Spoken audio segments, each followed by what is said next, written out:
We all know that young men and women of today's day and age rely on vices, but a question that I've been asking myself is why?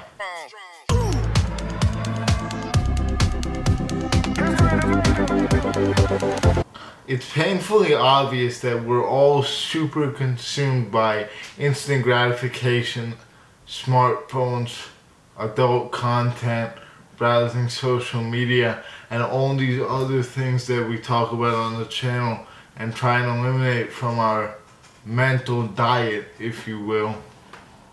But what I really wanted to know is, why is this happening? Why are people turning to weed, alcohol, jacking off? Why do people rely on these things to make themselves feel better? And I actually think I came up with the answer and figured it out. So basically, the reason why I think that young men and women rely on vices is because they take them away from their current reality. A great example of this is video games, as we talked about in a previous video. But if you think about it, right?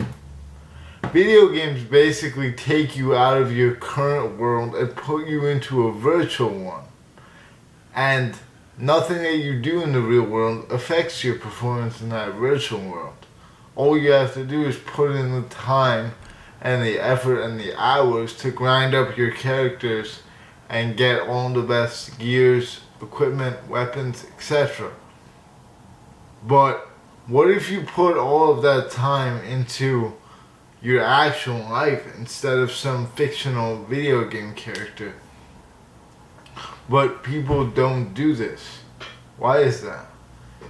So I've been thinking about it, and the main answer that I've come up with is that these kind of escapism tactics really make people content with the mediocrity in their life.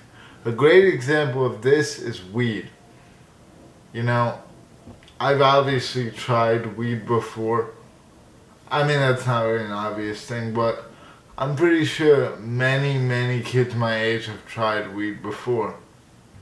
And what I've realized is, after you get past like the anxiety stage with weed, after you get past that feeling of not knowing what's coming when you smoke and the excitement of it, when people go back to it multiple times, it basically means that they are unhappy with their life and want to be content in their current state, which isn't a horrible thing to want, right? We all want to feel comfortable and secure, but it's extremely dangerous when we chase instant gratification activities to fill the void that would have otherwise been filled by actually achieving things, right? Because if a person actually went out there and did what they wanted to do every day, like fulfilling their goals for that day, they would definitely see results and they would for sure become happier. There's almost zero chance that a person can completely change around their life, work out, 4 to 5 times a week, read books, and do all these other things, and still be just as depressed as they were when they start off. It's almost not possible. So instead of putting in that effort and that work and that grind and that time, they instead just resort to drugs, and they forget about all their concerns and their worries, and they're content in that moment. But what's the problem with that? The problem with that is, A, if they don't have access to that instant gratification activity that they crave so much, whatever it is, weed, video games, porn, etc. If they don't have access to that stuff, they feel bad. They feel like they need their next hit of whatever activity it is. And they feel insecure and not content with their current state of being. So what's the point of hiding from that?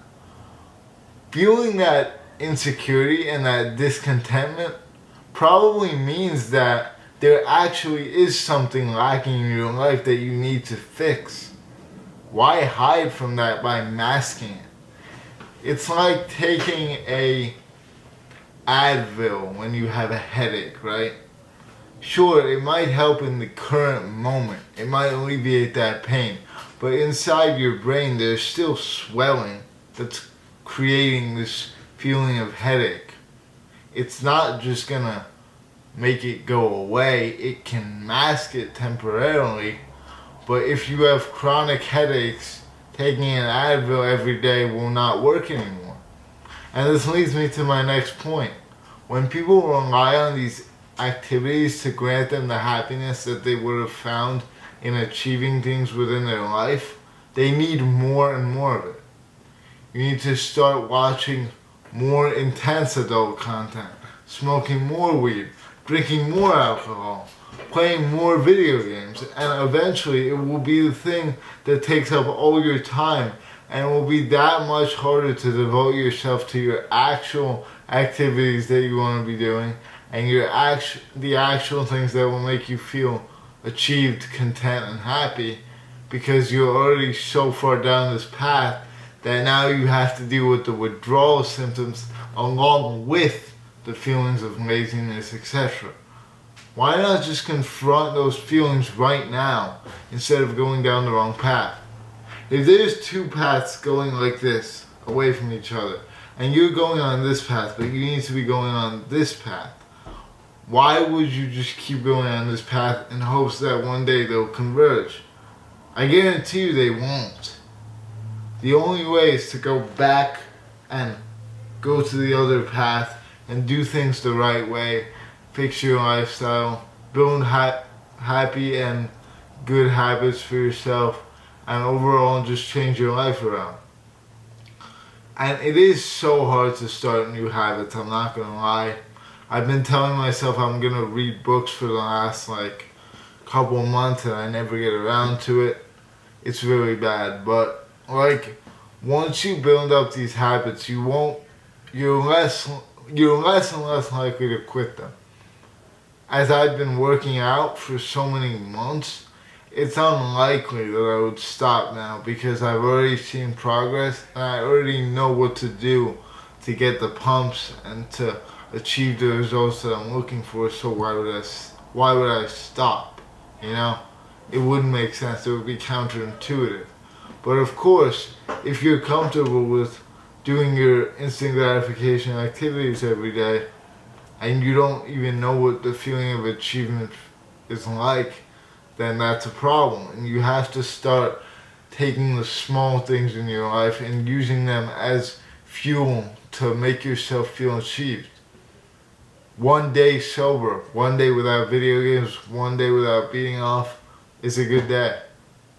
You have to start taking things for what they are and realize that the state that you're in is not something that was achieved in one day or 1 week or 1 month or even 1 year.